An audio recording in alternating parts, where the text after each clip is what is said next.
bonjour à tous, bienvenue au deuxième jour de la conférence internationale sur les risques psychosociaux au travail, évaluation et prévention à la lumière des expériences des pays étrangers en Algérie, et plus précisément les pays africains et les expériences françaises. Je salue, je dis bonjour et je suis très honorée par la présence et la participation de grands spécialistes dans le domaine. Et je cite en premier lieu Loïc Lerouge, directeur au CNRS, chercheur au Contrasec, Centre de droit comparé du travail et de la sécurité sociale à Bordeaux en France. On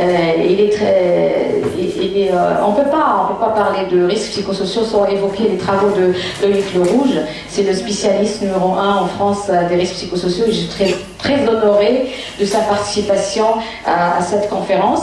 Aussi, je n'oublierai pas de citer Dr Kiboua Mounia aussi, professeur à la faculté de médecine. Merci beaucoup d'avoir accepté de participer à cette conférence. Professeur Virginie Impelda du Cameroun, je suis jeune et active professeure au Cameroun, que j'ai eu le plaisir de connaître. Il y a aussi professeur Tunkara Diangina du Mali. J'espère qu'il va être parmi nous pour bientôt. Sans oublier la professeure Maïs Badel. La professeure Maïs Badel, elle est professeure et avocate, chercheur aussi au Centre de droit comparé du travail et de la sécurité sociale à Bordeaux en France. Je lui remercie beaucoup, je remercie beaucoup cette professeure pour sa disponibilité et vu qu'elle ne pouvait pas participer aujourd'hui, elle a accepté un enregistrement par Zoom et j'en suis très reconnaissante. Bon, on commence sans tarder et je donne la parole au professeur Khalfan Rachid. Je n'ai pas oublié de vous citer, professeur Khalfan Rachid, professeur à l'université de Tizi Ouzou. Merci de présider cette séance. Je vous donne la parole sans tarder. Bonjour professeur Khalfan.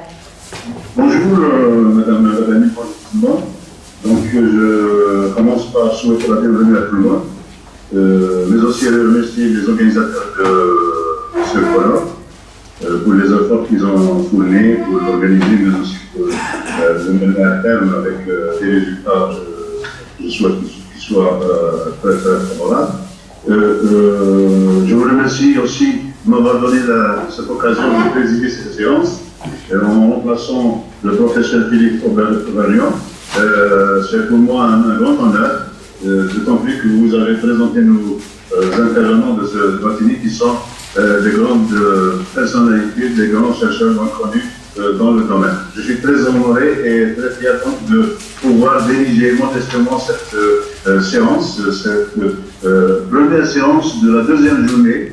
Nous avons donc 6 communications qui sont présentées par nos invités. Notre moment une demi-heure, je sais que ça serait peut-être possible de l'utiliser tout ça, mais je demandais aux intervenants de respecter le temps alloué à chaque communication pour pouvoir dégager un large temps de débat. Je suppose qu'il sera très fructueux.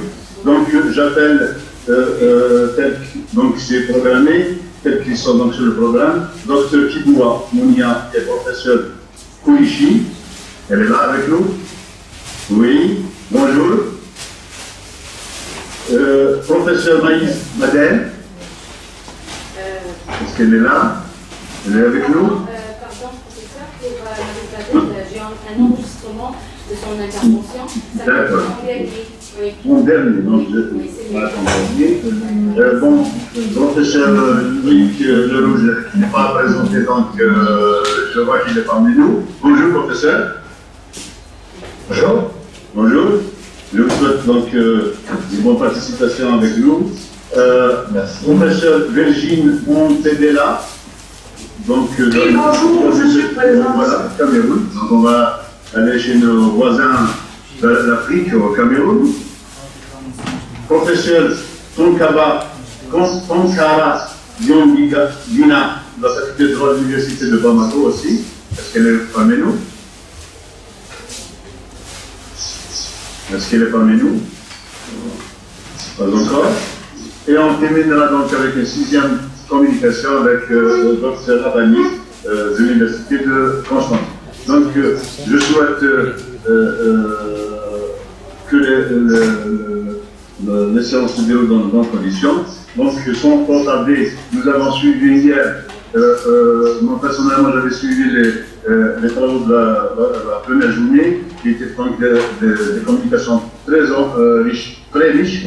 On a aussi compris que les risques psychosociaux, particulièrement, c'est un concept très complexe et difficile à cerner.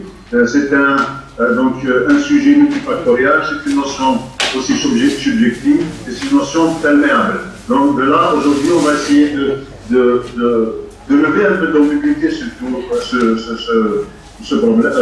sujet à travers les communications des participants. Sans trop tarder, la parole est au docteur Kiboua et professeur Koulichi de la faculté de médecine de l'Université de Blida pour nous présenter notre communication sur notion générale et cadre juridique, on l'a dit bien sûr par rapport au RPS. Allez-y madame. Bonjour, est-ce que je peux avoir l'autorisation s'il vous plaît? Parce que je n'arrive pas à partager mon écran, il faut avoir l'autorisation. Est-ce que vous m'entendez? Madame, oui, moi, je vous entends madame la Bagnès, c'est à votre niveau madame la Bagnès. Oui, c'est bon, vous pouvez partager votre document. Ah, très bien. C'est bon? C'est bon. Normalement, l'écran est visible. Oui, bien.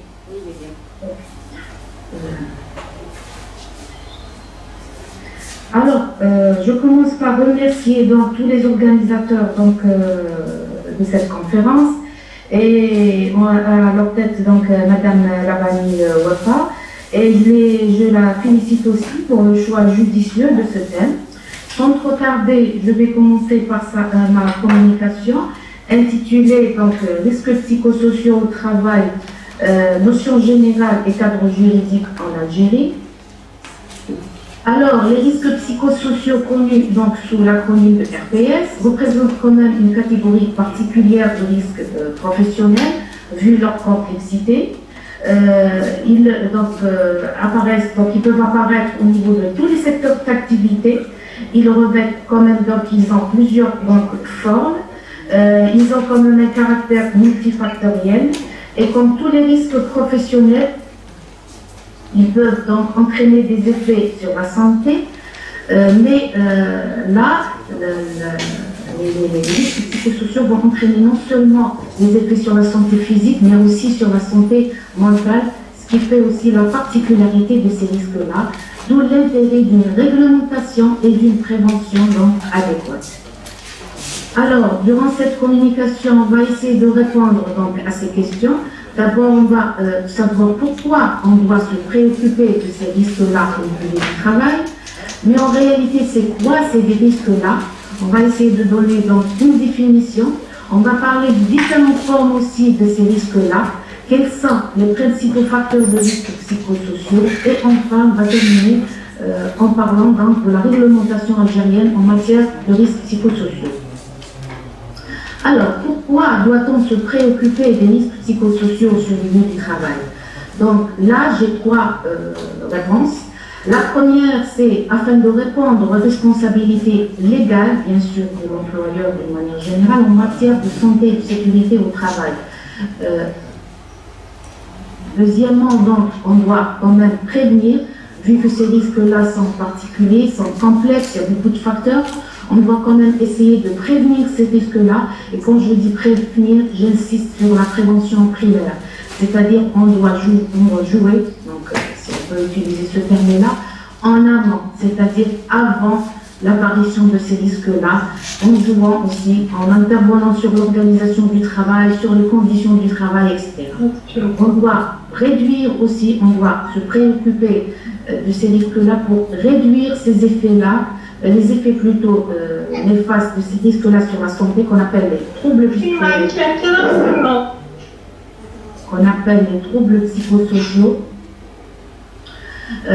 Quand je dis réduire, là je parle de la prévention secondaire et de la prévention tertiaire. Quand je parle de la prévention secondaire, c'est-à-dire que je dois armer mon salarié pour faire face à ces risques-là.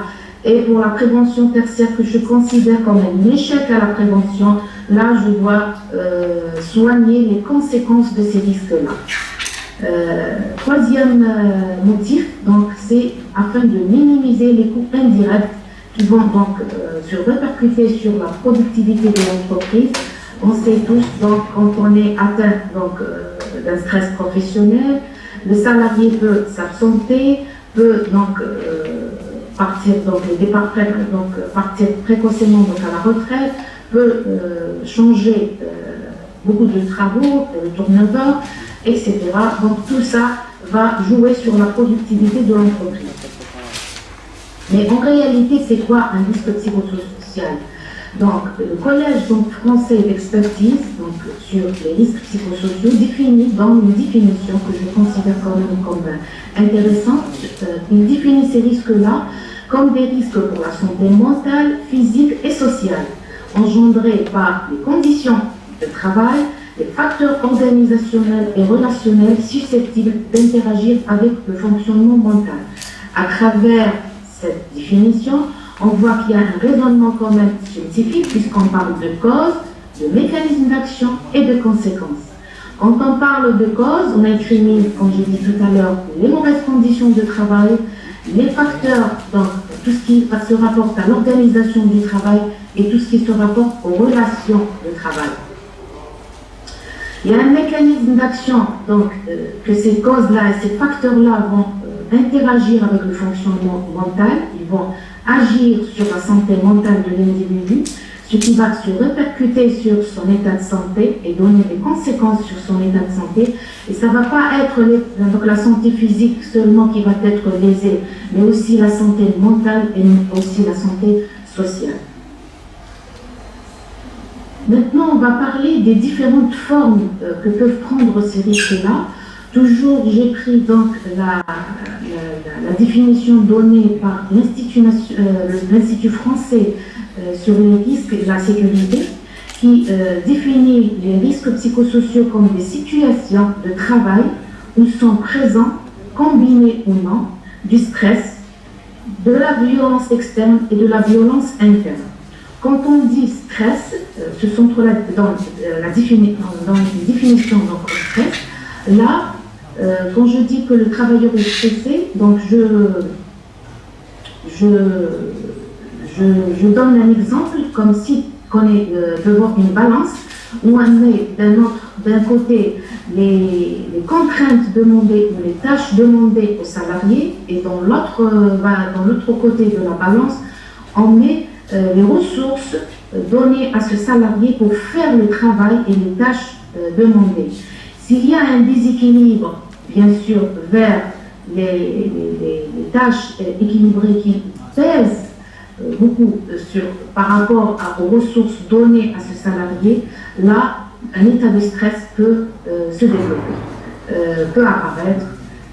On a aussi parmi les risques psychosociaux tout ce qui est violence externe, c'est-à-dire violence commise par les gens de l'extérieur à l'extérieur de l'entreprise. Ça peut être par exemple des clients, ça peut être donc les patients. Donc ça peut prendre plusieurs formes, ça peut être des insultes, des menaces, même des agressions, on a vu même des agressions physiques. La violence interne, donc vous savez la forme la plus connue, donc c'est le harcèlement moral, c'est une violence commise à l'intérieur même de l'entreprise. J'insiste aussi pour parler donc du burn-out, selon donc, la définition donnée aussi par la Haute Autorité de Santé, qui définit ce burn-out comme un état d'épuisement physique, émotionnel et mental qui résulte d'un investissement prolongé dans des situations de travail exigeantes sur le plan émotionnel. Là, comme on le voit donc, sur cette caricature ou dans cette image-là, on voit le sujet qui est donc épuisé, sa batterie elle est épuisée. Eh bien, suite à un stress prolongé, au départ, notre victime, notre salarié, va essayer de résister à ce stress-là. il va nous montrer donc une façade positive, avenante, alors qu'à l'intérieur de lui-même, il est considéré dévoré à l'intérieur de lui-même. Et à la fin, donc, il va s'effondrer. D'ailleurs, certains auteurs parlent non seulement d'un épuisement ou d'un professionnel, ils parlent d'un effondrement plutôt du salarié. On arrive aux facteurs psychosociaux, donc cette image donc, qui fait peur, il y a beaucoup de facteurs, il y a beaucoup de grandes familles de facteurs. Selon toujours le rapport d'experts français, le rapport, il est connu sous le nom de rapport de Golac, ils ont donc déterminé 6 grandes familles de facteurs de risques psychosociaux. Tout ce qui est en bleu, on a l'intensité du temps de travail, le manque d'autonomie et autres grandes familles. Dans chaque famille, on a individualisé des facteurs. Alors, pour la première grande famille, l'intensité et le temps de travail, on a ce qu'on appelle la forte demande psychologique ou les exigences de travail. Donc, pour simplifier ça, on va dire que pour ce facteur-là, on va demander aux salariés beaucoup de travail à faire dans un laps de temps qui est diminué, ce qui va constituer aussi donc, un facteur de stress chez lui. On incrimine aussi dans cette grande famille les facteurs liés aux horaires atypiques. Tout ce qui est temps de travail prolongé, là on parle donc, de 40 heures par semaine. Si on dépasse donc, ces 40 heures par semaine, ça devient un temps de travail prolongé. On a aussi le travail de nuit, les gens qui travaillent la nuit, par exemple dans le secteur de la santé. On a aussi le travail posté, c'est-à-dire les gens qui travaillent donc, en alternance par équipe. Il y a certaines entreprises, il y a aussi le milieu hospitalier, il y a aussi la police, etc. Ils sont obligés de travailler donc, par brigade.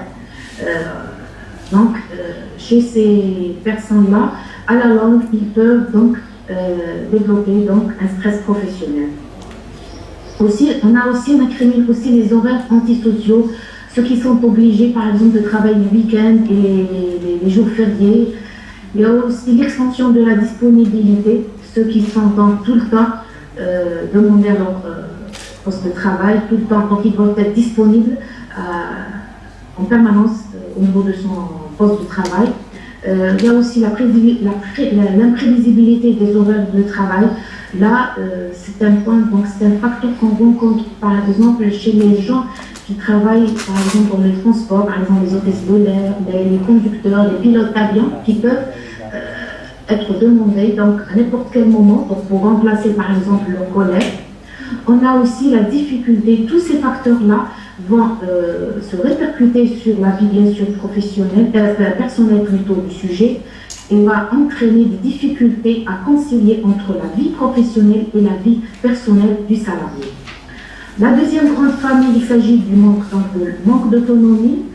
Dans cette grande famille, on a le salarié, donc il n'a pas donc, le droit de demander, donc, par exemple, de donner son avis concernant le travail. Il a des faibles marges de manœuvre, il ne participe pas aux décisions, il ne peut pas performer, il ne peut pas élever son niveau de compétence professionnelle puisqu'on lui interdit, ne lui donne pas l'occasion de faire par exemple des formations continues. Dans la quatrième plutôt grande famille, on parle des rapports sociaux et donc rapports sociaux au travail dégradé. Là, on incrimine, on interroge le manque de soutien social, le manque de rapports, donc les rapports sociaux qui sont dégradés, que ce soit vis-à-vis de ses collègues ou bien vis-à-vis de son supérieur. On incrimine aussi la violence au travail, j'ai parlé tout à l'heure des deux types de violences, la violence interne, la violence externe, le harcèlement, etc. On a aussi le manque de reconnaissance. Bon, ce facteur-là, il englobe non seulement la reconnaissance monétaire, c'est-à-dire le salaire. Quand on fait un travail, on est payé pour ça. Lorsqu'on fait un travail et qu'on est payé avec un salaire, dans le sens que ce salaire ne convient pas au travail qu'on a effectué, là, à la longue, le salarié peut développer le stress. On a aussi, comme autre facteur, les exigences émotionnelles. On parle dans cette grande famille de ce qu'on appelle la maîtrise des émotions. Là, on demande aux salariés de façonner et de maîtriser ses émotions. Là, je vous donne un exemple, l'hôtesse de l'air qui doit toujours sourire et montrer une image donc calme et sereine devant les passagers, alors que peut-être il y a un problème au niveau un problème. Alors, malgré qu'il existe un problème, elle doit toujours être calme et sereine. La même chose pour l'infirmière qui fait des soins à un malade qui, par exemple, atteint d'un cancer. Elle sait très bien qu'il va mourir et elle souffre de l'intérieur, mais elle ne doit pas montrer à ce malade-là cette souffrance. On incrimine aussi les différentes tensions, les différentes qui peuvent exister entre le salarié et le public.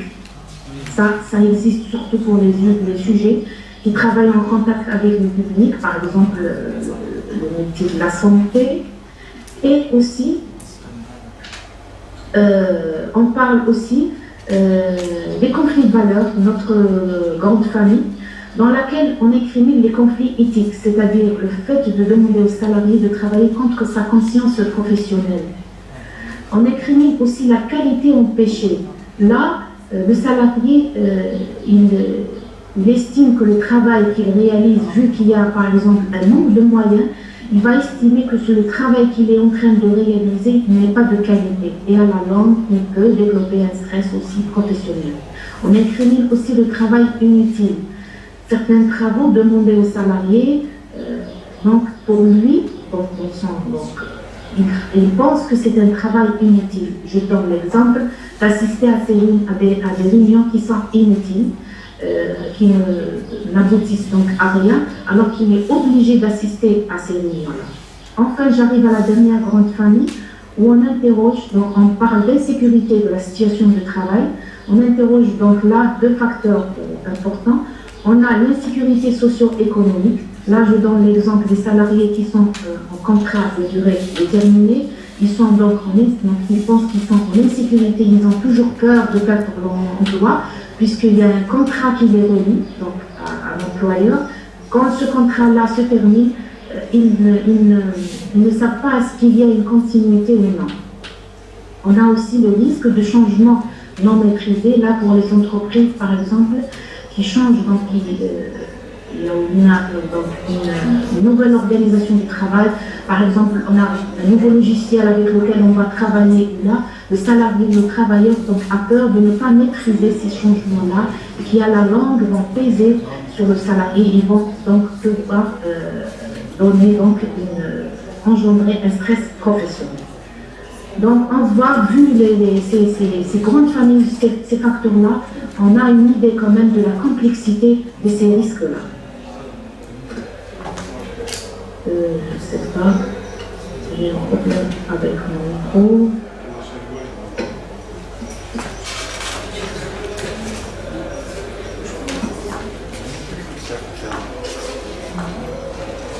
Désolée, je ne sais pas, mon micro donc n'arrive pas à... J'espère que ça va se régler.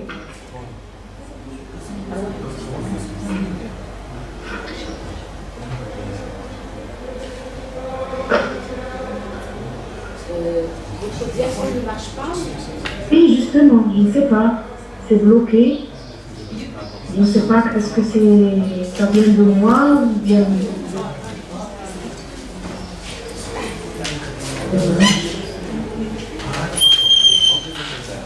Est-ce que vous pouvez continuer sans toutefois nous montrer? Oui. Oui, bon. Dommage. J'avais quand même des... Enfin. Après donc cette idée donc, de ces facteurs-là, donc je vais continuer. Il faut quand même connaître quand même la terminologie donc, qui régule donc, ces risques-là. Il ne faut pas confondre entre ce qui est risques psychosociaux, entre facteurs psychosociaux et troubles psychosociaux. Alors j'avais donc là une image donc, qui montre donc, à partir d'une situation de travail, par exemple une infirmière donc, un infirmier qui travaille dans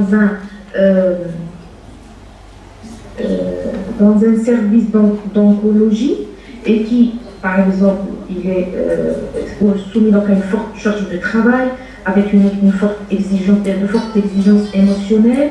Il peut à la longue être exposé à ces facteurs de risque. Bien sûr, il va à la suite, à la longue, développer un stress, c'est-à-dire un risque psychosocial, qui à la fin va se répercuter sur sa santé et développer ainsi des troubles psychosociaux.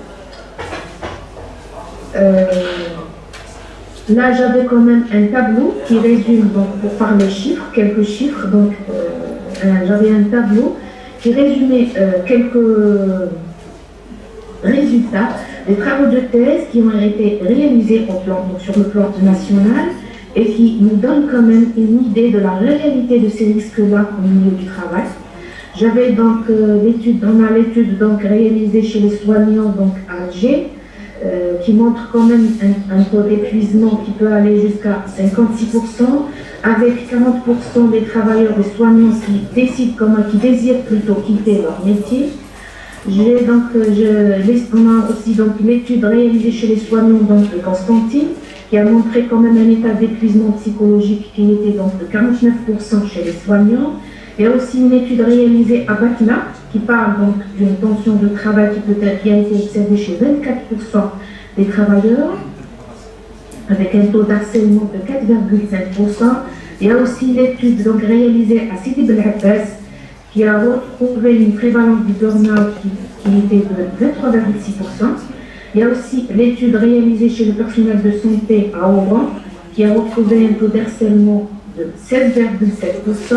Il y a aussi l'étude donc réalisée toujours à Alger chez le personnel de la santé qui a retrouvé un taux de prévalence de violence plutôt verbale externe chez plus de 75%.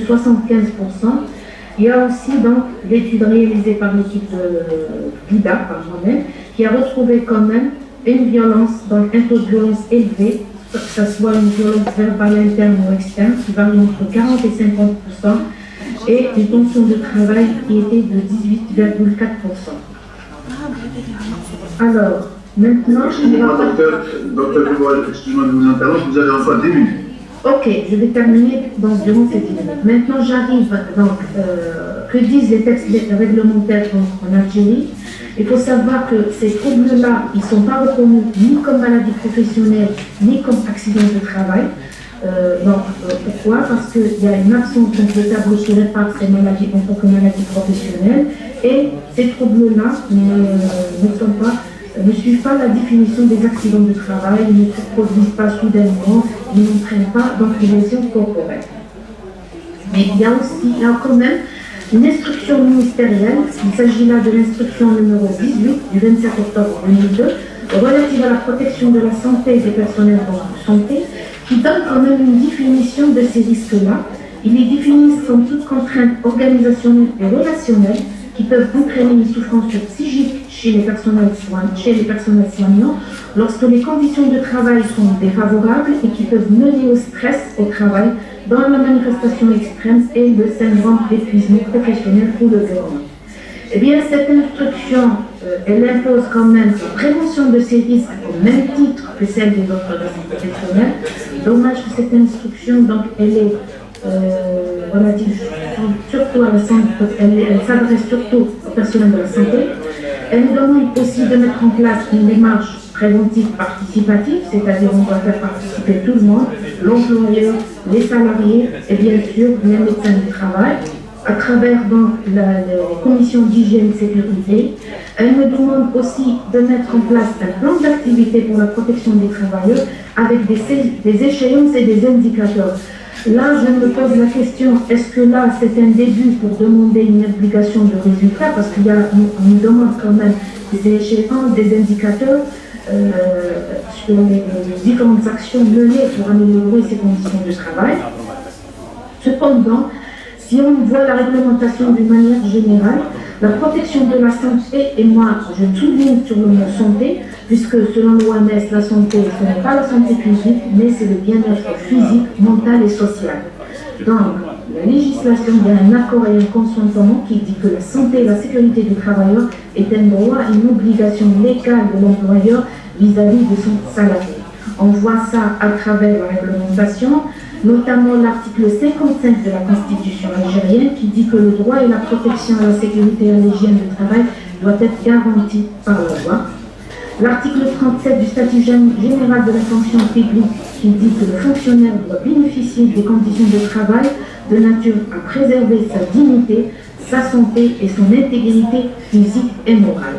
Et on a enfin l'article 12 de la loi 88-07 qui dit que la protection de la santé du travailleur par le médecine du travail fait partie intégrante de la politique nationale et qui parle aussi des différentes missions de la santé du travail, de la santé du travail, et qui dit que le médecin, donc la santé au travail la médecine du travail doit essayer donc d'élever parmi les missions de médecine du travail, élever le niveau de santé mentale et physique. Enfin, j'arrive à la conclusion et recommandations, donc en disant que le risque psychosocial est un risque quand même réel, qu'il faut reconnaître, que l'employeur doit quand même prendre toutes les mesures nécessaires pour préserver la santé de ses salariés, et notamment la santé mentale. Devant l'absence d'une définition quand même légale et d'un moyen d'évaluation standardisé spécifique à ce risque-là, vu les progrès, maintenant on a beaucoup d'indicateurs, beaucoup de questionnaires, beaucoup d'études, donc on peut réaliser des études de conditions de travail et aussi certaines études qui parlent de paramètres biologiques plutôt. On voit qu'on a on est outillé de beaucoup de moyens et on peut évaluer ces facteurs-là et ainsi on peut mettre des moyens de prévention et moyens d'évaluation standardisés. On a aussi donc devant tout ça, on parle donc de la difficulté. Donc on n'a pas une réglementation adéquate. L'employeur donc se trouve devant une difficulté pour réaliser une conformité réglementaire vis-à-vis de ces risques-là. Enfin, je termine par dire donc il y a une nécessité de mettre en place quand même une réglementation claire et spécifique à ces risques-là. Donc ça demande un groupe de travail parce que le législateur seul ne peut pas mettre en place une réglementation donc, face à ce risque complexe. Il ne peut pas mettre une réglementation sans un groupe de travail formé par exemple de psychologues au travail, de médecins du travail, etc. On peut aussi mettre en place une réglementation complémentaire. On peut par exemple, mettre une réglementation sans passer par l'acceptation au sens donc, d'une maladie professionnelle. Et enfin, j'insiste pour assurer des formations de sensibilisation des gestionnaires. Là, je parle du directeur et surtout des RH en matière d'RPS. Parce que à travers donc, ma pratique donc, courante, je vois que ces managers ne connaissent pas déjà ces risques-là. Je vous remercie pour votre attention. Merci, Dr. Kiboa, pour cette riche communication.